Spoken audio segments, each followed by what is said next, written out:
Fatal defsis ke lo fo ngesto wa. Wa blandinay, wa hanye. Awo. Sana ka diskatuan.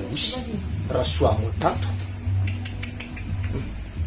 Salaman narang Salami, nasa wand matsanga zero homange. Han ko fa mo before sas nandinga na fa zero. Wand man zafa ve homang. Antes que me se vai ir, vê que é com campo de cacau, se marrampe, com bola de tudo, bola rela, frio não foca. Agora que me zaquaz, agora que me descarou, se não cor. A mulher fica pisando em um Aritim, zana cara só pituanhe, me dito nda balot carcareza na canta una riwan, and me dizem também ngon mamangulung wata. Mas kasikizana kuzendanga tsisira manankura satia ize fazate la kumarandeng ziskeliva. Ave umdeza tombola ngara kakatomu. Desen meto kakara tip. Tsara to kasi. Tsara manakura mo si. Tsara to kasi. Siboro. Tap ko kurang.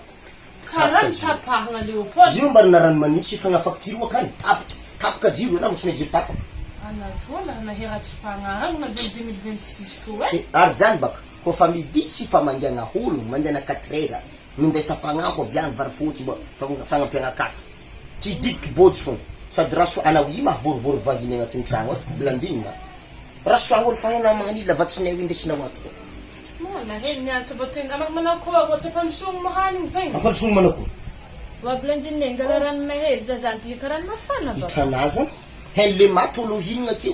Wa Bukas na raso. ngalo ya mo vad kana nga danza ko nga sina taran nga ntu. Ko famille dit si nde hulu nga kat. Ma dino yu. Sistinde varfuti le mati.